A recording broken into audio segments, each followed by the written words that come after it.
hear the doors opening. I'm going to stop you there. Here comes Rishi Sunak.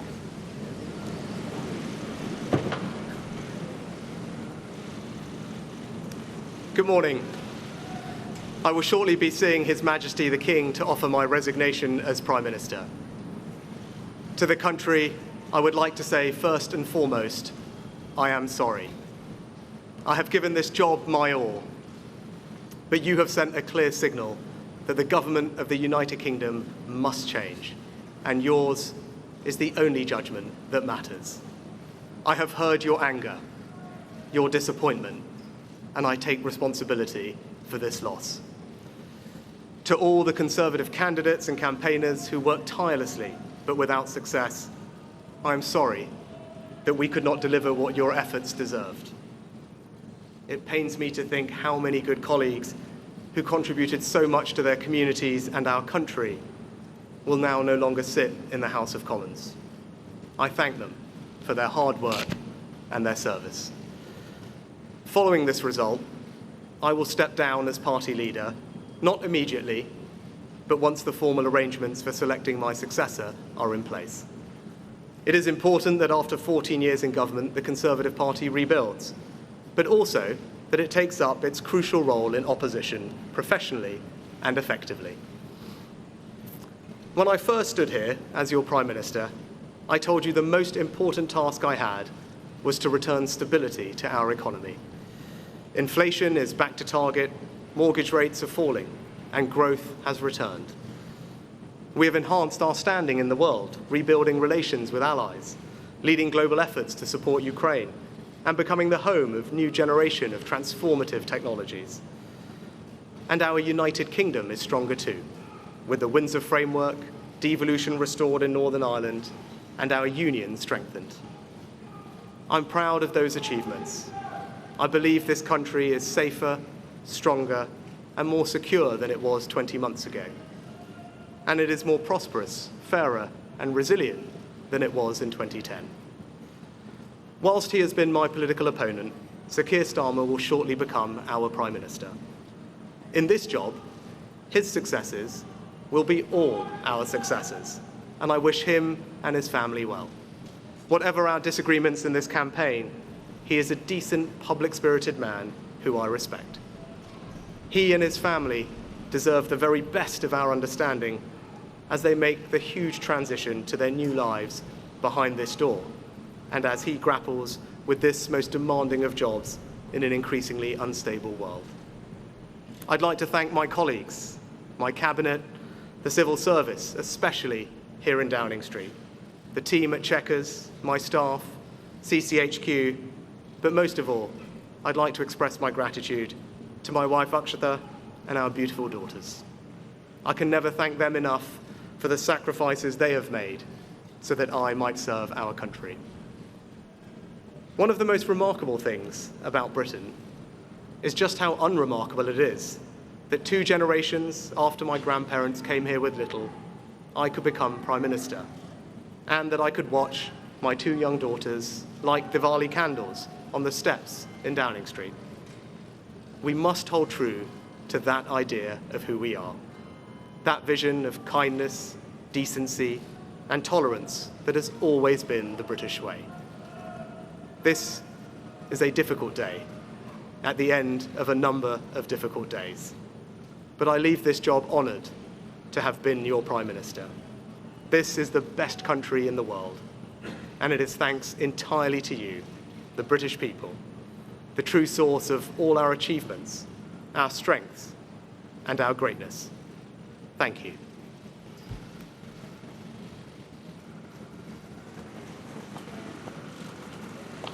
Joining his wife, Akshata, Rishi Sunak leaving Downing Street as Prime Minister for the final time after 20 months in office. In that speech, he began with a furrowed brow and a glint in his eye with an apology to the country, an apology to his party, apology to his colleagues who had lost their seats. But he went on to highlight some of the achievements he believes he had made in his time here, settling the country's economy, bringing back some stability after the political and economic explosion of his predecessor, Liz Truss. He said he would stay as Conservative leader until the formal arrangements to make his successor are in place.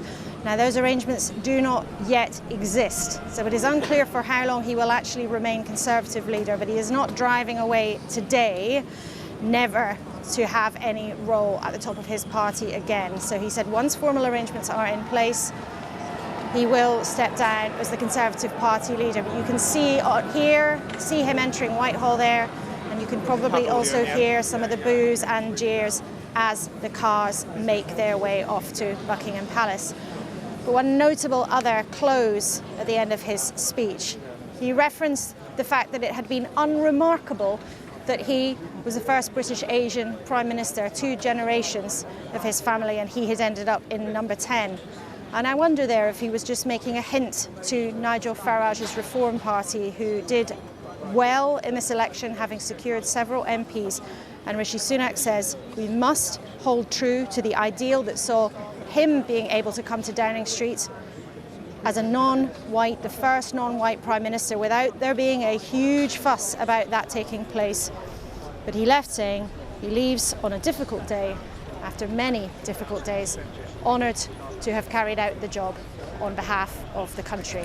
Ending too, Chris Mason, our political editor, with some gracious words to Sir Keir Starmer. We've heard that a couple of times in the last 24 hours. He said he was a decent, public-spirited man. Yeah. And essentially wished him luck. Such a different tone to the campaign. What did you make of it? Completely different tone. It picked up, didn't it, on what we heard from the soon-to-be former Prime Minister in the dead of the night when he conceded defeat and said he'd already spoken to Keir Starmer to offer his congratulations and to concede that he had indeed lost. What I was struck by, Laura, listening to that, firstly we should remember, shouldn't we, the human beings at the heart of these stories.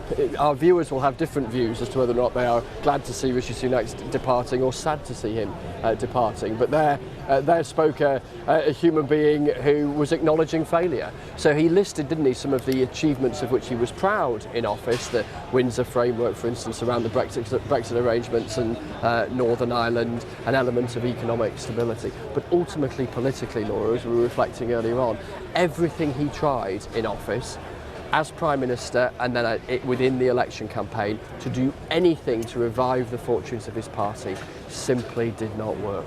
And as he makes his way up to Buckingham Palace to see the King, Rishi Sunak said the public had sent a clear signal that the government must change. He'd heard the anger and disappointment, making that apology to the country an apology to his party. Jane Hill is at Buckingham Palace for us today as we await the Prime Minister's cars. Jane. Laura, thank you. Yes, big crowds here outside Buckingham Palace. The outgoing Prime Minister Rishi Sunak should appear soon. It is just a short drive from where you are, Laura, at number 10 here to the Palace, and this is where the constitutional element of the day begins. All the formalities, the formal handover of power. In fact, Rishi Sunak himself has referred to it as an orderly transition. He used that phrase, if anyone was awake early this morning when he was speaking at his constituency in Richmond in North Yorkshire. He said there will be an orderly transition, and that is what the next couple of hours here at the Palace is all about. Big crowds, that is because, we have to remind people, 11 o'clock is changing of the guard. It's always a big tourist attraction here at the Palace. That we can only assume is what most people are here for now that the rain has finally stopped here this morning. But of course today we're talking about a political changing of the guard, aren't we? And Rishi Sunak, cortege coming down the Mall, we can hear the whistles, we can hear the outriders just behind us here at the Palace. And he will be here momentarily to, as he said, to formally offer his resignation to the King. Watching all this morning's events alongside me is our senior royal correspondent, Daniela Relf. This is an important moment, a significant moment.